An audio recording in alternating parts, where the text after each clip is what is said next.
सर्वम खलु इदम ब्रह्म, जिसको देखता है उसमें मेरा दर्शन करता है। और कही तात सो परम वैरागी, तृण सम सिद्ध तीन गुण त्यागी। अब यहां पर एक बात राम जी बड़ी अच्छी बता रहे हैं, जो सबका त्याग कर दे वो वैरागी है।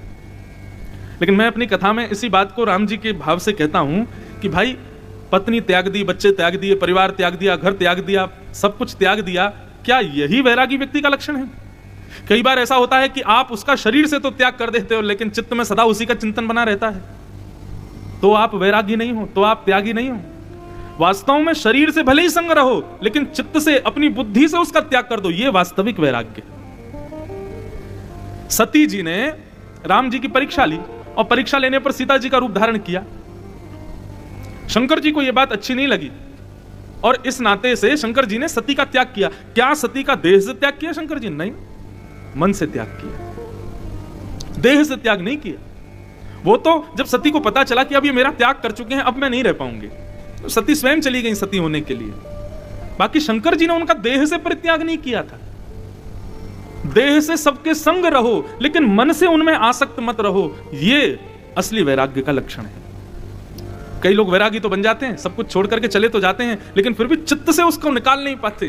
ये वैराग्य थोड़ा ही है। और हमारे सूरदास जी, जिनको हमारे ब्रज के तुलसीदास कह दो, वे तो कहते हैं भैया त्याग करना ही है तो एक चीज को करो, तजोरे मन हरि विमुखन को संग। पत्नी का संग मत छोड़ो, लेकिन पत्नी यदि हरि विमुख है त्यागो। मित्र का संग मत छोड़ो, लेकिन मित्र यदि हरि विमुख है तो छोड़ दो। मैं तो अपनी कथा में यहां तक कहता हूं, भैया आज ही एक काम करना। आजकल किसी का त्याग करने का मतलब उसके मुंह पे जाके कहना कि मैंने तुझे छोड़ा, ऐसा नहीं है। फोन से नंबर डिलीट कर दो, यही त्याग है। व्हाट्सएप पे ब्लॉक मार दो और उन लोगों को खोजो जिनसे आपने कहा भैया हम काशी सोमनाथ मिलन महोत्सव कर रहे हैं, चलोगे? इतना समय नहीं है, अभी कहाँ 4 घंटा बैठे कथा वथा सुने, हम पे इतना समय में नहीं। और सुनो, कथा वथा हमको समझ में भी नहीं आती है। जिसने भी ऐसा कहा हो, चाहे वो कितना भी घनिष्ठ हो, उसको ब्लॉक मारो पहले तो। बोले जो हरि का नहीं वो हमारा नहीं है।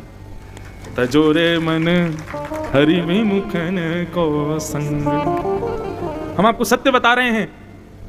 अपने हृदय की निर्मलता को यदि आपको अनुभव करना है कि मेरा हृदय निर्मल हो रहा है, तो हरि विमुख लोगों का त्याग करो। भले ही उससे आपको करोड़ों का फायदा हो, लेकिन उसका त्याग करो। सूरदास जी कहते हैं, जाके संग कुमति उपजत है, पड़त भजन में भंग। तजोरे मन हरि विमुखन को संग। तो एक प्रकार से श्री राम जी कहना चाह रहे हैं, भैया जो मेरे विमुख हैं, ऐसों का जो त्याग कर देता है वही वैरागी है, वही त्याग की प्रतिमूर्ति है। और फिर भक्ति का स्वभाव बताते हैं। जाते बेग द्रवौ में भाई, सो मम भगति भगत सुखदाई। जिसकी भक्ति से मैं प्रसन्न हो जाऊं, वास्तव में भक्ति वही है। हम अपनी मन इच्छा से, अपनी किसी परिकल्पना से हम ठाकुर जी की सेवा करते हैं, विश्वास मानिए वो भक्ति नहीं है। हमारी ऐसी सेवा हो जिससे श्याम सुंदर प्रसन्न हो, जिससे राघवेंद्र प्रसन्न हो, जिससे महादेव प्रसन्न हो, उसको भक्ति जानो। अब आप कहोगे महाराज जी हमको कैसे पता चले कि वो हमारी भक्ति से प्रसन्न है कि नहीं? दृष्टि में बदलाव आ जाएगा, स्वभाव में परिवर्तन आने लग जाएगा। हमारे अष्ट सखा कहते हैं कि ठाकुर जी आपकी भक्ति से प्रसन्न हैं, इस बात का प्रमाण क्या है? बोले ताको मन भक्तन की सेवा। ठाकुर जी जब किसी से प्रसन्न होते हैं तो उस व्यक्ति का भक्तों की सेवा में बड़ी रुचि बढ़ जाती है, संतों को प्रणाम करने में उसकी बड़ी रुचि हो जाती है। श्रीमद् भागवत के प्रथम स्कंद में श्री सूत जी महाराज वर्णन करते हैं और सूत जी वहां पर कहते हैं कि भैया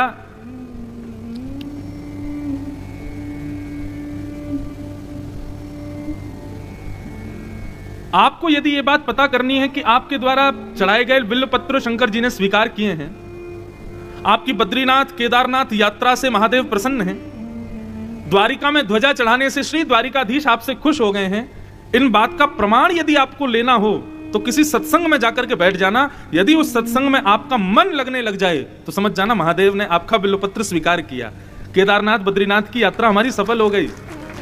द्वारिकाधीश ने हमारे द्वारा अर्पित 56 भोग ध्वजा को स्वीकार कर लिया, लेकिन इतनी सब यात्राएं तीर्थ की करने के बाद, महादेव को प्रसन्न करने के बाद, दुनिया भर की सामग्री अर्पित करने के बाद भी सत्संग में जाकर के आपको लग रहा है कि कब पूरा होगा, कब उठ करके जाएं, कब ये खत्म होगा। अब ये तो ज्ञान ही ज्ञान दे रहे हैं, कुछ चुटकुल्ला तो सुना ही नहीं रहे हैं, मन तो लग ही नहीं रहा है, अरे ये बगल वाला क्या कर रहा है, इधर वाला क्या कर रहा है। इस तरीके से कथा में जाकर के मन विचलित होने लग जाए तो माफ कीजिए, आपने चाहे 1000 बिल्वपत्र चढ़ाए हों, चाहे आपने चारों धाम 10 बार किए हों, चाहे आपने खूब ध्वजाएं चढ़ाई हों, खूब 56 भोग चढ़ाए हों, लेकिन भगवान की सुंदर कथा में आपकी रति नहीं हो रही है, तो यह बात कंफर्म है कि आपकी भक्ति से ठाकुर जी प्रसन्न नहीं है। लक्ष्मण, तुम मेरे साथ रहते हो, वन में मेरे साथ विचरण कर रहे हो, दिन भर मेरा दर्शन करते हो, उसके बाद भी तुम्हारे हृदय में इच्छा होती है कि मुझे आप कुछ सद्ज्ञान दीजिए। ये इस बात का प्रमाण है कि मैं तुमसे प्रसन्न हूं। सत्संग सुनने की इच्छा मेरी प्राप्ति के बाद भी हो। अब लोगों को कहां तक बताएं महाराज, जैसे किसी को पता चलता ना कथा हो रही है, अब कथा हो रही है, ये सुनते ही अपने 100 काम बाद में छोड़, पहले आते हैं कथाओं में, कितनी जगह कथाओं में आते हैं। यहाँ भी कई लोग, हमारे राजकोट से एक परिवार तो पूरा सब काम छोड़ के यहीं है, आज भी एक परिवार राजकोट से आया है, सब काम छोड़ के अहमदाबाद से आ रहे हैं, कहाँ से लोग आ रहे हैं, बोले वहां कथा हो रही है, हम चलेंगे। आप सब तो काशी से ही आए हो, सब छोड़ छाड़ के आए हो, कथा सुनने के लिए ही आए हो और कोई काम नहीं है, तो इस बात को आप मान लीजिए कि महादेव आपसे प्रसन्न है, इसीलिए आए हो। कथा में रति, कथा में रति बनना ये इस बात का प्रमाण है कि जाते बेगी द्रवऊ में भाई, जिससे मैं प्रसन्न हो जाऊं, सो मम भगति भगत सुखदाई, वही मेरी भक्ति है जिससे मैं प्रसन्न हो जाऊं। और ठाकुर जी की प्रसन्नता का द्योतक है सत्संग में रुचि होना, कथा में मन लगना। आप कहोगे महाराज जी हमारा मन नहीं लग रहा था, तो अब क्या करें? बार बार सुन करके ये बात देखो मन लग रहा है कि नहीं, और जिस दिन लगने लग जाए समझ जाना हाँ, अब प्रसन्न हो गए ठाकुर जी, अब ठाकुर जी खुश। भगति तात अनुपम सुख मूला, मिले जो संत होए अनुकूला। भगवान कह रहे हैं अनुपम एवं सुखकारी मूल की भक्ति तब प्रकट होती है जब कोई सिद्ध और अनुकूल संत प्राप्त होते हैं, कोई गुरु प्राप्त होता है। लक्ष्मण, भक्ति का बीज हमारे हृदय में कोई अनुकूल महात्मा ही आकर के बोता है। ऐसे कोई गुरु मिल जाएं जिनके आते ही हमारे हृदय में भक्ति के भाव उत्पन्न हो, हमारे बार बार स्थिति बने, हम सोमनाथ जाएं, द्वारिका जाएं, बद्रीनाथ जाएं, केदारनाथ जाएं। ये किसी गुरु के मिलने पर ही संभव है, बिना गुरु के मिलने पर किसी व्यक्ति के हृदय में ये कामना कभी उत्पन्न नहीं होती। इसलिए लक्ष्मण, मेरी भक्ति को पाना चाहते हैं तो संत जनों के, कथा वक्ताओं के, विप्र ब्राह्मणों के, वैष्णवों के चरणों में आश्रय लो, वे कृपा करेंगे तभी मेरी भक्ति प्राप्त होगी। एक प्रकार से यहाँ लक्ष्मण जी और राम जी का जो संवाद है, जब मैं पढ़ रहा था ना तो मुझे श्रीमद् भागवत में कपिल देवहूति संवाद याद आ रहा था। वहां पर देवहूति जी को ठीक इसी प्रकार भगवान कपिल समझाते हैं। वहां पर भी देवहूति माता को कपिल भगवान कहते हैं, मां यदि मन को एकाग्र करना है तो उसके लिए 5 गुण जिसमें हो उसका संग करो। अच्छा, अभी अभी हमने एक बात कही, सूरदास जी कहते हैं तजोरे मन हरि विमुखन को संग, जो हरि से विमुख कराने वाले उनका संग त्यागो। तो फिर किसका संग करें? संग किसका करें? आप कहो त्रिपुंडधारियों का संग करो, ऊर्ध्वपुंडधारियों का संग करो, संत वेशधारियों का संग करो, तो महाराज जी आप कहीं ये तो नहीं भूल गए हो कि रावण भी संत वेश में आया था सीता जी का हरण करने के लिए। सीता जी तो इसी भावना से गई थी कि कोई महात्मा होगा, कोई भक्त होगा, कोई वैष्णव होगा। तो आजकल भी कई रावण चोला पहन करके घूम रहे हैं संत का। आप कह रहे हैं कि संत का संग करो, लेकिन संत बाह्य भेष से तो पता नहीं चलता आजकल की ये संत है कि नहीं है। तिलक तो कोई भी लगा, हमारे वृंदावन में तो महाराज पूछो ही मत, अभी ऐसी भीड़ पहुंची है दुनिया भर की, और सब मुंह पर गालों पर राधे राधे लिखवा लेते हैं और खूब बढ़िया तिलक फोटा लगा के सुंदर और धोती पजामा पहन के घूमते हैं, और उनको देख के लगता है भाई यही वैष्णव होंगे। क्या करें, कैसे पहचाने कि ये संग करने योग्य व्यक्ति है कि नहीं? सीधी बात, संत का मतलब कोई विरक्ति, कोई जटा वाला ये संत नहीं होता। 5 गुण जिसमें हो, यदि वो व्यक्ति पैंट भी पहनता है तो वो संत है। और वो 5 गुण कौन कौन से भगवान कपिल समझाते हैं। तितिक्षव कारुणिका श्रुहृदा सर्वदेहिना अजात शत्रवः शांता साधव साधुभूषण। भगवान कपिल कहते हैं मां, पहला लक्षण तितिक्षु, वही धैर्यवान, जिसमें ये 5 लक्षण दिखें उसका संग करो। पहला तितिक्षु, धैर्यवान। दूसरा लक्षण कारुणिका, करुणा हो हृदय में, दया हो, तितिक्षुता हो, दया हो। सुहृदः सर्वदेहिनाम, सभी देहधारियों का सुहृद मतलब अच्छा सोचने वाला हो। केवल मैं और मेरे बच्चे खुश रहें, मैं और मेरा परिवार प्रसन्न रहे, पड़ोसी के ऊपर चाहे पहाड़ गिर जाए इससे कोई मतलब नहीं है मुझको, इस प्रकार के भाव वाला नहीं, सबका हित सोचने वाला। अजात शत्रवः, किसी से शत्रुता ना रखता हो। और शांता, अंतिम लक्षण मौन रहता हो, कम बोलता हो, बहुत चुप रहता हो। ये 5 लक्षण जिसमें हो उसका संग करना प्रारंभ करो। ये 5 लक्षण जिसमें हो वास्तव में संत वही है, यही संत का श्रृंगार है। जटाएं होना, पीले वस्त्र होना, तिलक त्रिपुंड होना, ये संत का भेष थोड़ा ही है। ये बाह्य भेष हो सकता है, आंतरिक ये 5 लक्षण होने चाहिए। आप कहो महाराज जी अगर ये 5 किसी में ना दिखें तो अपने अंदर लाओ, तो अपने भीतर लाओ इन 5 को। इस प्रकार भगवान यहां पर लक्ष्मण जी को समझा रहे थे। इतने में ही भगति जोग सुनियति सुख पावा, लक्ष्मण प्रभु चरणन सिर नावा। ये भक्ति योग की सुंदर चर्चा सुनकर के लक्ष्मण जी अत्यंत प्रसन्न हो गए और राम जी के चरणों में सर रख करके बारंबार प्रणाम करने लगे। नेत्र आंसुओं से भर गए। बोले जय हो रघुनंदन, आपके सुंदर प्रवचन सुनकर के, वचन सुनकर के मन आनंदित हो जाता है, बिल्कुल शोक नहीं होता वन में आने का। और याद आती है सुमित्रा जी की बात लक्ष्मण जी को कि मां सही कह रही थी कि तेरे भाग्य हैं जो लक्ष्मण जी के साथ, तेरे भाग्य के लिए राम जी वन में जा रहे हैं। मुझे सत्य में लगता है आप मेरे लिए ही आए हो ना। इस प्रकार प्रेम वार्ता चल रही थी। इतने में ही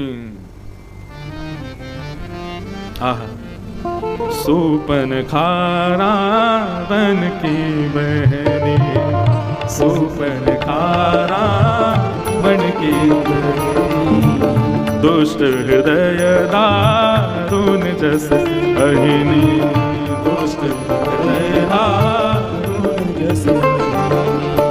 पंचवती सो गई एक बारा, पंचवती सो गई एक बारा, पंचवती सो गई एक बारा, पंचवती सो गई एक बारा।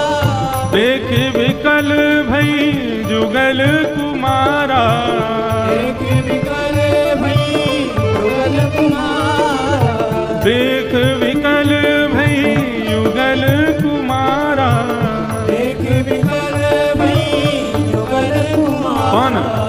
सूपन खारा बन के बहनी, सूपन खारा बन के बहनी, ओ दुष्ट हृदय दारुण जस, दुष्ट हृदय दारुण जस। मानो ऐसा लग रहा है कि प्रभु श्री राम ने लक्ष्मण जी को ज्ञान उपदेश दिया और ज्ञान उपदेश के तुरंत बाद परीक्षा लेने के लिए शूर्पणखा को बुलवा लिया। मानो राम जी देख रहे हो जितना ज्ञान दिया इसको देखे तो सही कि कुछ हृदय पर असर पड़ा कि नहीं। शूर्पणखा आ गई, रावण की बहन। पंचवटी में जैसे ही दोनों युगल कुमारों को देखा, सुंदर स्वरूप राम जी का, लक्ष्मण जी का देख करके महाराज मोहित हो गई राम जी पर। राम जी के विषय में हमारे वाल्मीकि जी कहते हैं कि राम जी का स्वरूप कैसा है, तो मुझे वो श्लोक याद नहीं है, वो वाल्मीकि जी का श्लोक है। बोले कि राम जी को देख करके तुम उन पर मोहित हो गई तो बहुत दूर की बात है, राम जी की दृष्टि यदि तुम पर पड़ गई तो तुम उन्हीं के ही हो जाओगे, फिर किसी और को देख नहीं पाओगे। ऐसी स्थिति है राम जी की। आपने राम जी को देखा तो प्रेम होगा, लेकिन राम जी ने कहीं आपको देख लिया और नजर से नजर मिल गई तो फिर घायल ही हो जाओगे। तो शूर्पणखा का कोई दोष तो था नहीं बेचारी का। शूर्पणखा ने तो देखा एक गौर वर्ण एक श्याम वर्ण, दोनों पंचवती के वनों में घूम रहे हैं। देख करके उसके मन में अभिलाषा हो गई, आहा इतने सुंदर पति मिल जाएं तो फिर कहना ही क्या। देखो अब यहां पर भी तर्की लोग प्रश्न कर सकते हैं कि महाराज जी शूर्पणखा प्रभु श्री राम को पति मानना चाहती है, और वहीं आप भागवत के कई प्रसंगों में और कई जगह संत महापुरुष कहते हैं कि ठाकुर जी से कोई भी संबंध बनाओ उसमें पाप थोड़ी है। तो बेचारी शूर्पणखा का क्या दोष था। देखो संबंध बनाने में दोष नहीं है, संबंध किस कारण से बनाया जा रहा है उसमें दोष है।